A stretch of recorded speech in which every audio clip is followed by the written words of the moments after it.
Olá, pessoal, sejam muito bem-vindos a mais um Longe Talks. Boa noite, Eli. Boa noite, Marisa, nossa convidada de hoje. Boa Boa noite. noite.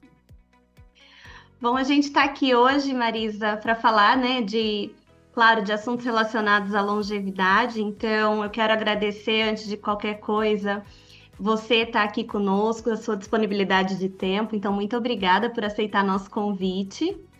E aí eu já adianto, né, uma pergunta que a gente costuma fazer para todo mundo que a gente traz aqui, que é a respeito de nós mesmos. Então, Marisa, eu queria que você falasse um pouquinho quem que é a Marisa, mas não enquanto profissional, mas enquanto pessoa. Essa é quase uma pegadinha, né? Em primeiro lugar, obrigada, é um prazer estar com vocês, estar aqui no canal. Jornalista gosta de fazer pergunta, não gosta de ser perguntado, e ainda mais sobre ele mesmo. Aí, assim, realmente é a pegadinha do dia. Eu diria que eu sou uma curiosa, uma eterna aprendiz, estudante. Eu adoro descobrir coisas, estou sempre atrás de alguma novidade. Eu fico interessada, eu sou interessada pelas pessoas, pelos assuntos, e eu acho que isso me pauta, tanto pessoalmente quanto profissionalmente. E eu tive uma felicidade muito grande de intuitivamente, porque não tinha ninguém na família, escolher como profissão alguma coisa que também é de perguntar, de pesquisar, de descobrir, né? A gente costuma dizer que o jornalista é aquele que não sabe muito de nada, mas vai cavar quem sabe para explicar para os outros. Quando eu era criança, eu achava que eu ia ser professora, porque não era uma coisa da minha geração, as meninas viravam professoras, e de repente o jornalismo também me permitiu que eu também, compartilhando o que eu aprendo, pegando carona na vida dos outros, que é uma coisa tão gostosa do jornalismo, que eu também seja um pouco professora, que eu também seja aluna.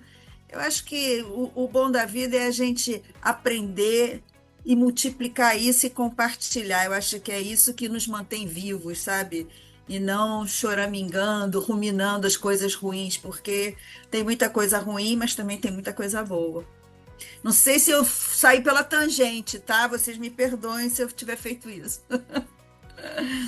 Mas eu sou também a mãe do Bernardo, que é designer e é pintor. Eu sou a avó do Gabriel, que tem 14 anos, e da Sofia, que tem 8. Avó corujíssima, mãe corujíssima. Eu sou casada com o escritor José Godoy. Tenho uma nora que eu também adoro, que é a Daniele. Enfim. E uma gata que se chama Jade, que é a rainha da casa. É muito bacana ver você falar, principalmente quando você põe essa energia. Gente, vamos parar de choramingar e vamos ver o outro lado, porque tudo tem os dois lados, né? E trazer isso também para o mundo da longevidade, para o nosso momento que a gente está vivendo, que é nas dúvidas e nos desafios desse envelhecer, né? Porque são desafios. A gente estava comentando antes um pouquinho sobre essa coisa da nossa geração tá aprendendo a envelhecer nesse novo envelhecer, nesse novo momento que é cheio completamente diferente do que era dos nossos pais, né? E aí eu Com entro, certeza. eu primeiro preciso agradecer a Marisa, porque ela teve a gentilezíssima, e eu fiquei, já contei isso, que ela mandou um livro para gente, de um livro que ela vai ter o lançamento, ou já teve o lançamento, né? É, Agorinha, faz poucas semanas. Então, e foi muito gostoso, porque quando eu comecei a ler o livro, eu falei, nossa, é, parece que isso está falando de tudo aquilo que a gente traz no Long Talks, que é essa visão holística desse envelhecer, porque cada capítulo ele traz um olhar e uma reflexão passando todos os caminhos da longevidade. Na hora que aí ela fala não é só falar quando fala da mulher da menopausa, fala da sexualidade, e aí fala da sexualidade do homem também.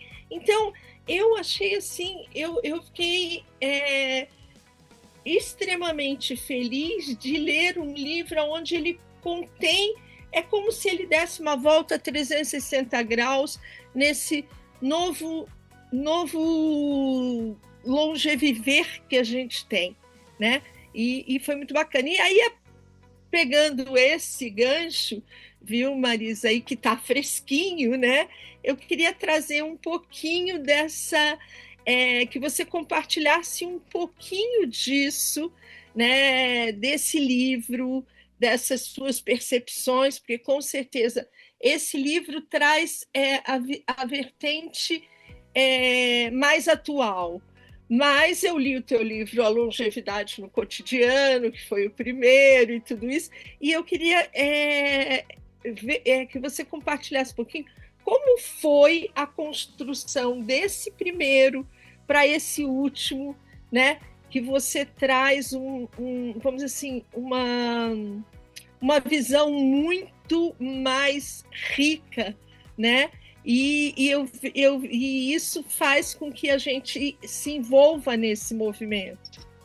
Bom, eu acho que tudo tem a ver com a própria trajetória, né? Com a questão da longevidade.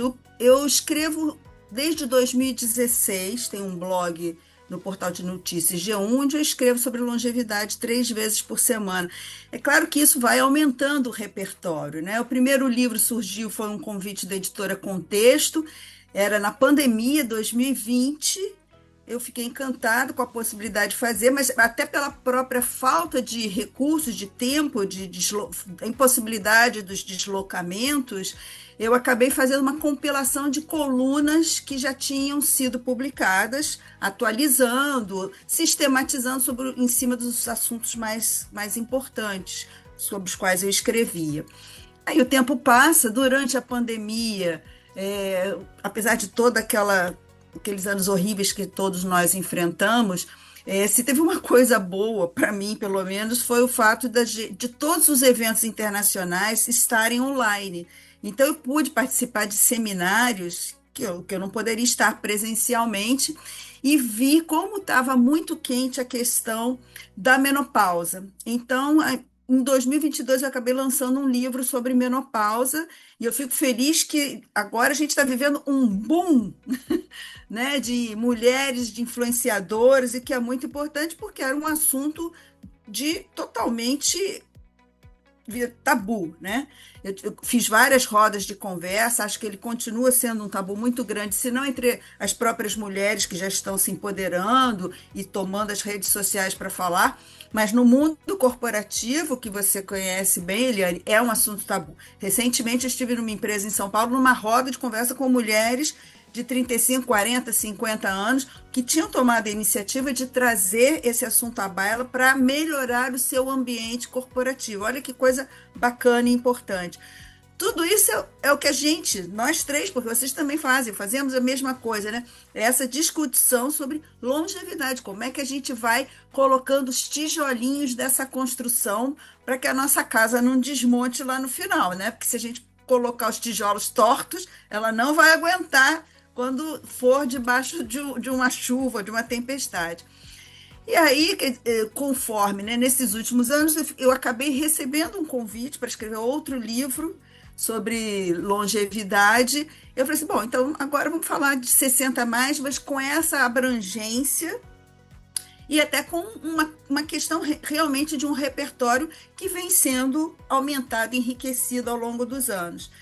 E eu achei importante começar o livro de uma forma, por exemplo, na menopausa, eu tinha começado pela questão física, né? A maior parte dos livros, a gente acaba falando do estilo de vida, das coisas importantes. Eu falei assim, não, a gente tem que começar sobre saúde mental, porque sem isso, você não consegue envelhecer, né? A gente estava falando a coisa de ruminar, de sair da zona da tristeza, mas às vezes, assim, quando a gente trata de longevidade, a gente sabe que a introjeção, quando você introjeta muito fortemente o preconceito, o idadismo, o etarismo, também a velhice vira uma dor muito grande. É difícil você sair daquele lugar sombrio para onde todos os outros estão te empurrando. Por isso eu resolvi falar de saúde mental, da importância da gente realmente cuidar da própria mente, porque isso faz parte do autocuidado. E, infelizmente, acho que os médicos também já estão enxergando um pouco mais dessa forma, para não achar que um paciente 50 a mais, 60, 70 a mais, é só um corpo para receber medicamento, né? Ele precisa de saúde mental, inclusive, para ele acompanhar o tratamento, para ele poder estar ali trabalhando a favor de si mesmo. Uma coisa que eu digo no livro, né, que é A Vida Depois dos 60, que é exatamente isso, quer dizer, é quase um convite para que todos se tornem militantes do envelhecimento. Porque, afinal de contas, todos os que tivermos sorte, nos encontraremos na velhice. Então, por que achar... Eu costumo dizer assim, não, você fala sobre meia-idade, menopausa, para alguém de 30 anos, ou de envelhecimento, parece ficção científica. Não é, é logo ali na esquina, né? A vida, ela tem uma velocidade que ela vai ficando vertiginosa conforme a gente vai envelhecendo. Então, eu acho que é quase um convite para militância. Eliane tinha falado, né, assim, a experiência dessa geração envelhecer, e eu acho que a principal experiência, eu vou fazer 67 anos em outubro, agora, né? Quer dizer, agora, daqui a uma semana. Então, a gente vê claramente essa geração, eu sou do rabicho dos baby boomers, essa é uma geração que antes dela, a vida era muito igual de geração para geração, né? As pessoas estudavam, nem a maioria nem fazia faculdade, já entrava no mercado de trabalho, se casava, tinha filhos e reproduzia a vida dos seus pais e dos seus avós. Essa geração que nasceu depois da Segunda Guerra Mundial até o começo da década de 1960, ela viveu a juventude assim como o máximo. Nossa, que coisa incrível! Tinha todos os ícones, tipo, tinha James Dean, tinha Marlon Brando, tinha rock, tinha tudo. E essa geração agora envelhece e fala assim, epa, eu não quero envelhecer como os meus pais ou como os meus avós. Então, acho que a gente tem uma missão que é ensinar essa nova velhice, inclusive para os que vêm atrás de nós, né? Essa velhice que não é você, as avózinhas, né, que ficavam... Eu não tenho nada contra tricotar, eu só tenho contra porque eu sou péssima em trabalhos manuais e não consigo nunca aprender essas coisas. Mas, assim, o que era o papel de uma mulher da geração da minha mãe depois dos 40? Ela era avó, né? A diferença hoje é que as avós fazem sexo, olha, melhoramos bastante, né? Andamos. Então, é todo um movimento de esses novos velhos que sabem que esse bônus da longevidade, as pessoas envelhecem, mas estão bem, e mesmo que tenham suas doenças crônicas, algumas questões de saúde, se isso estiver sob controle, elas querem continuar fazendo o que elas sempre fizeram. Então, como é que você é quando você é velho? É a mesma coisa que você era quando você era jovem. Às vezes com os defeitos piorados, às vezes acontece. Mas a gente quer continuar produzindo, sendo relevante, viajando, namorando. E é isso que a gente tem que ensinar para os outros, que o script é o script de cada um, o roteiro que cada um já tinha escolhido para si e que continua até o fim, enquanto a gente puder ter essa vida larga, plena. Até hoje a gente tem o desafio de como eu levo essa longevidade, essa comunicação para todas as idades. Não, é só ver, né? A questão da longevidade, ela é uma construção da vida inteira. Na verdade, a gente está falando de longevidade, a gente está pensando em cuidado de pré-natal, né? E de todos os fatores sociais que também determinam que as velhices sejam desiguais.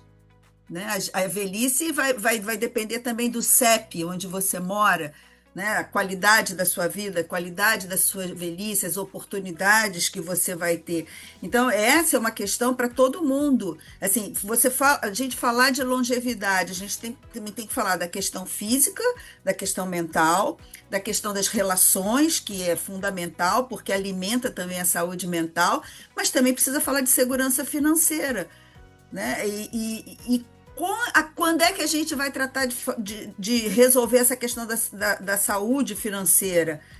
Tem que ser muito cedo, tem que ser tendo aula sobre educação financeira desde o ensino fundamental, porque o tempo, já que nós estamos falando do tempo, longevidade é o tempo também ajuda se você começa a poupar, mesmo que pouco aos 25 anos, né? Desde o seu primeiro salário, porque aí você vai poupar durante 30, 40, 50 anos. Se esse estalo acontecer quando você tiver 50, você vai ter que poupar muito, muito mais. E aí vai ficar no desespero, que é o que acontece com muitas pessoas mais velhas, né? Porque fica aquele pensamento mágico, eu vou viver da aposentadoria, ou aquela mentira, que eu não sei por que pregam em cima, né, dos planejamentos de vida, de que você vai gastar menos dinheiro depois que você se aposenta. Você gasta, no mínimo, a mesma coisa. E os pressupostos, eles são idadistas, né? Você vai gastar menos com roupa, com transporte, quer dizer, você vai ficar encerrado em casa, não vai trocar mais de roupa, não vai sair, não vai ao teatro, não vai ao cinema. É, não dá, né? A gente tem que mudar tudo. Então, eu estou pronta para militância. E tem a questão também, é claro que é o seguinte, né, quando, né, eu falo da desigualdade da velhice, em pessoas, uma boa parte da população chega aos 60 anos quebrada, né? Porque enfrentou condições muito difíceis. Por isso é tão importante, quando eu falo da militância, é importante que a gente cobre políticas públicas que sejam voltadas para aquilo que a gente está falando aqui, que é prevenção, né? Para você manter o seu corpo funcionando bem, é parcialmente nossa responsabilidade, mas também você precisa ter o seu entorno, né, de forma ajudando para que isso aconteça. Eu me lembro de anos atrás ter entrevistado o ex-ministro da Saúde, José Gomes Temporão, e ele falava de uma dessas coisas que, na verdade, são os determinantes sociais da saúde, né? Um médico que diz para o seu paciente: olha, o senhor tem que estar com problema, está com hipertensão, tem que caminhar 3 quilômetros por dia, 5 quilômetros por dia na sua vizinhança. E se a vizinhança dele for perigosa, violenta, dominada por uma facção? Ele tem essa liberdade de ir e vir. São coisas que a gente tem que estar pensando também para cobrar, né, dos gestores públicos, dos governantes. Que velhice é essa? Porque nós vamos viver mais, já estamos vivendo mais, mas é aquela velha história, assim, nós estamos só somando anos de vida, ou a gente precisa, na verdade, botar mais vida nesses anos todos, né, que nós temos pela frente. Então, prevenção, saúde é isso. E também eu acho que isso está entrelaçado com a questão do idadismo, né? Muitas vezes o que você vê é a pessoa mais velha dizendo assim, jogando a toalha: estou muito velho para ir para academia, eu não me sinto à vontade, não gosto, só tem gente sarada, gente jovem. Então, você tem que, em primeiro lugar, denunciar essas micro, médias ou grandes agressões que acontecem, porque, afinal de contas, esse vai ser o espaço-tempo de todos nós, e pensar de outra forma, porque fica meio pesado, falar assim: meu Deus, eu tenho que levantar peso, porque senão meus músculos vão definhar, eu tenho que andar, eu tenho que fazer isso. Que tal transformar isso em coisas práticas da sua vida? Afinal de contas, você não quer pegar o seu neto no colo e brincar com ele? Você precisa ter músculo para fazer isso, né? Senão, você no máximo vai botar o menino ou a menina no seu colo. É pouco para quem quer ser uma avó ou um avô que quer participar. Você não quer viajar, você não quer passear, então você precisa ter pernas, você precisa ter ânimo. Eu acho que são coisas que talvez sejam vetores que estimulem mais do que você só falar assim: olha, você tem que mudar o seu estilo de vida. Porque isso fica parecendo que a barra está tão lá em cima que você nunca vai alcançar. Hoje em dia, os especialistas em mudança de comportamento falam assim: olha, não pense em nenhum objetivo que seja muito difícil de alcançar. Pense em coisas pequenas, que você vai conseguir fazer, você vai poder festejar a sua vitória e aos poucos você vai alargando ou subindo essa marca para ir superando esses limites. Mas parece, né? Por que demoraram tanto para propor isso para nós mais velhos? Porque muitos desistem por causa disso. Tem que transformar em coisas palpáveis e de, nossa, minha vida vai ficar melhor. Né? Se eu jogar fora todos os pacotinhos de ultraprocessado, todas as bolachinhas que estão na despensa, nossa, o meu corpo vai ficar, né? Se eu não ficar assistindo 4, 5 horas de televisão, começar a andar, descer, subir escada, dar 2, 3 voltas no quarteirão, vai se juntar a outras pessoas que estão pensando e fazendo as mesmas coisas.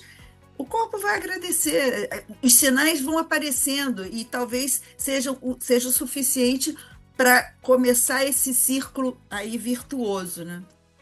Uma alerta assim, para profissionais da área da saúde que não estão acostumados a lidar também com o processo de envelhecimento, o que é muito comum, porque ninguém estava preparado até então.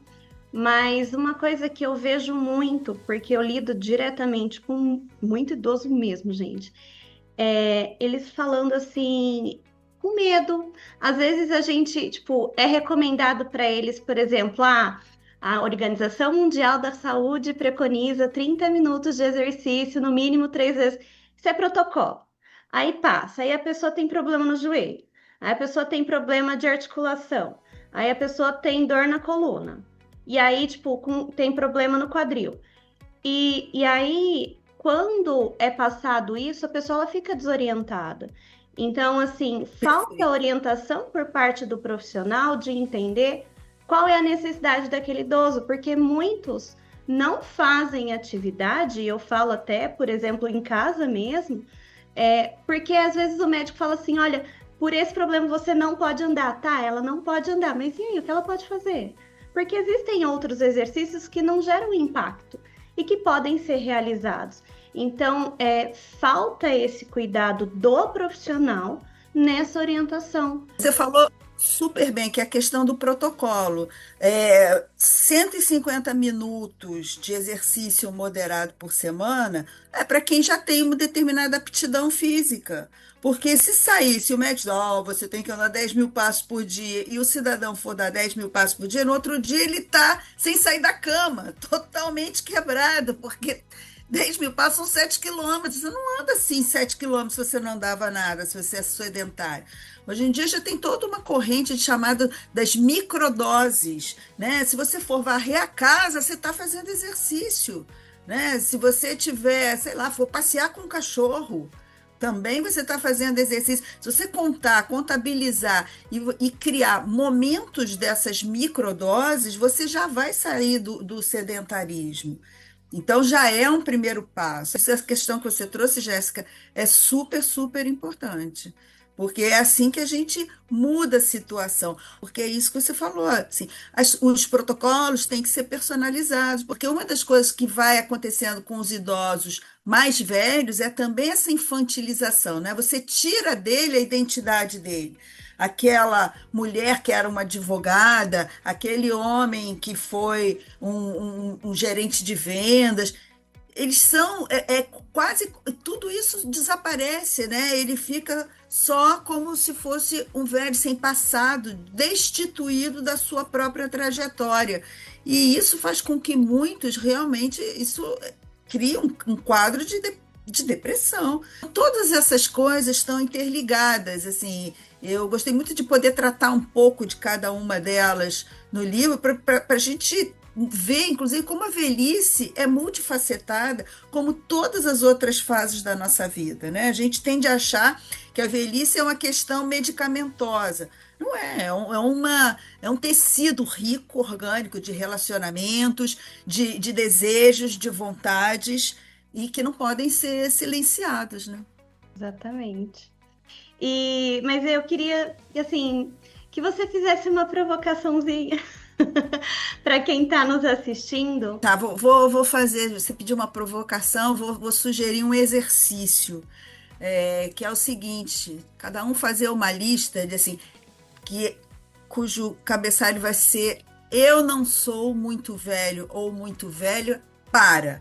E fazer uma lista de tudo que quer fazer. Sabe, eu não sou muito velho nem para. Faz a sua lista de desejos, né? Eu quero fazer uma caminhada até o alto de uma montanha, eu não sou tão velho para isso. Se tiver um problema para andar, qualquer coisa, eu também não sou, eu sou velho demais para aprender a nadar, para quem não sabe nadar, né? Então, faça uma lista e descubra que tem muita vida. Posso ler para vocês só que eu acho lindo uma frase que eu usei no livro, como epígrafe, que é do Albert Camus, tá? No meio do inverno, aprendi, enfim, que havia em mim um verão invencível. É isso, gente. Todo mundo tem. Nós temos todas as idades dentro de nós. Se a gente se reúne com os amigos, a gente ri como se tivesse 16, 17 anos, né? Se a gente acorda triste com uma dor, a gente vai ter 80, 90 ou 100, mesmo que tenha 70. Então, nós temos todas essas idades e nós temos sonhos, desejos, que vão até o final da nossa existência. Então, eu acho que todo mundo tinha que fazer um exercício de eu não sou velho demais para e fazer o que está na sua lista.